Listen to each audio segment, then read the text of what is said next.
สวัสดีครับบทเฝ้าเดี่ยวเทศกาลเข้าสู่ธรรมวันที่28หัวข้อเข้าใกล้ด้วยใจจริงพระธรรมฮีบรูบทที่10ข้อ19ถึง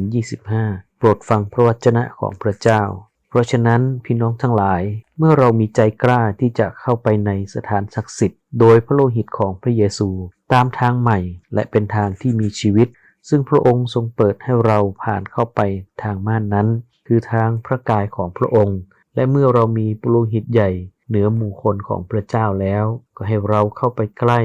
ด้วยใจจริงด้วยความไว้ใจเต็มที่มีใจที่ได้รับการประพรมให้พ้นจากมโนธรรมที่ไม่ดีและมีกายที่ล้างชำระด้วยน้ำสะอาดขอให้เรายังคงยึดมั่นในความหวังที่ประกาศรับไว้นั้นโดยไม่หวั่นไหว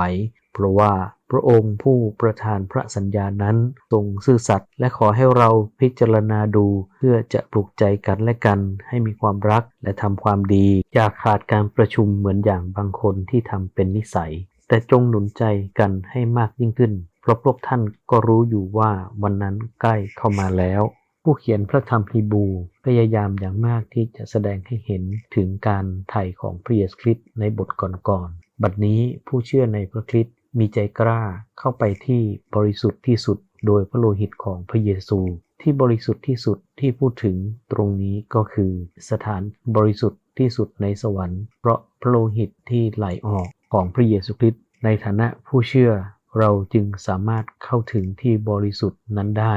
ทางใหม่และเป็นทางที่มีชีวิตซึ่งพระองค์ทรงเปิดออกสำหรับเราทั้งหลายหมายถึงสิ่งที่องค์พระผู้เป็นเจ้าของเราได้ทรงกระทำเพื่อเราโดยการเสด็จมารับสภาพเนื้อหนังเป็นมนุษย์ของพระองค์และการถวายตัวพระองค์เองเป็นเครื่องบูชาบนกางเขนในที่สุด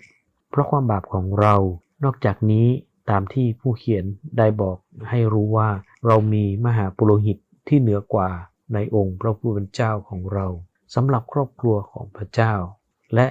พระคริสต์ก็ทรงอยู่เหนือครอบครัวของพระเจ้าปัจจุบันครอบครัวนั้นก็คือคริสตจักรพระกายของพระคริสต์มีคำเตือนสติ3ประการถูกนำเสนอในข้อที่22ถึง25ประการแรกให้เราเข้ามาใกล้ผู้เขียนหนุนใจผู้อ่านของท่านให้เข้ามาใกล้พระเจ้าโดยทางพระคริสต์มี3วลีที่มาขยายคำเตือนสติให้เข้าใกล้นี้ 1. ด้วยใจจริงด้วยความเชื่ออันเต็มเปี่ยมนั่นคือใจที่จงรักภักดีและทุ่มเทพร้อมกับความเชื่ออันเต็มเปี่ยม 2. มีใจที่ถูกประพรมชำระพ้นจากการวินิจฉัยผิดและชอบที่ชั่วร้ายการประพรมที่ว่านี้โดยทั่วไปแล้วเกี่ยวข้องกับการชำระให้บริสุทธิ์การประยุกต์ใช้ตรงนี้ก็คือพระโลหิตที่ไหลออกของพระคริสต์ซึ่งถูกประพรมในเชิงสัญลักษณ์ควรที่จะขจัดความคิดชั่วร้ายต่างๆออกไป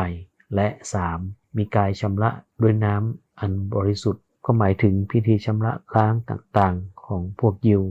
เช่นเดียวกันให้เราชำระล้างตัวให้สะอาดจากมลทินด้วยการสารภาพบาปต่อพระเจ้าคำเตือนสติที่2ให้เรายึดมั่นในความเชื่อที่เราทั้งหลายรับไว้นั้นโดยไม่หวั่นไหวอีกครั้งที่คำเตือนสติให้คงความสัตย์ซื่อไว้ถูกเน้นย้ำเราถูกเตือนให้ระลึกถึงความสัตย์ซื่อของพระองค์คำเตือนสติประการที่3และให้เราพิจารณาดูกันและกันเพื่อเป็นเหตุให้มีความรักและกระทำความดีคำว่าพิจารณามีความหมายว่าสังเกตดูผู้อื่นหมายถึงให้เราเลิกมองตัวเองและสังเกตความต้องการของผู้อื่นบ้างและคำว่าเพื่อเป็นเหตุให้ก็หมายความว่ากระตุ้นดังนั้นคำเตือนสตินี้ก็คือให้กระตุ้นหรือส่งเสริมให้เกิดความรักการกระทำความดีต่อกันและกัน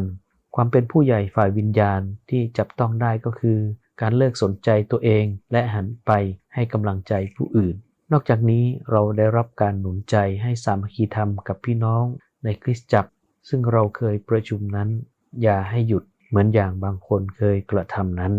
การถูกทดลองทำให้คริสเตียนถอยห่างไปจากความสัตย์ซื่อที่มีต่อคริสตจักรท้องถิ่นของพวกเขาผู้เขียนฮีบรูจึงหนุนใจเราแม้เราจะมีเรื่องที่หวั่นไหวก็อย่าให้เราขาดการประชุมหรือการสามัคคีธรรมกับพี่น้องในคริสตจักรของตนข้อคิดสำหรับวันนี้จงหนุนใจกันและกันให้สามัคคีธรรมกับชุมชนผู้เชื่อให้เราร่วมใจกันอธิษฐานข้าแต่พระเจ้าข อประทานกำลังแก่ข้าพระองค์ให้มีใจกล้าเข้าเฝ้าพระองค์เป็นการส่วนตัวและลึกถึงพี่น้องสมาชิกอีกหลายๆคนที่ขาดการสามัคคีธรรมที่ยังไม่ได้เข้าในการสามัคคีธรรมในพบปะกับผู้เชื่อหรือในคริสตจักรด้วยเหตุหนึ่งเหตุใดก็ตามขอเสริมกำลังและเรี่ยวแรงพี่น้องเหล่านั้นด้วยเพื่อเขาจะมีโอกาสสามัคคีธรรมกับพระกายของพระองค์ผู้เชื่อคนอื่นๆและรับการเสริมสร้างให้เติบโตขึ้นจึงทูลขอในพระนามของพระเยซูคริสต์เจ้าอาเมน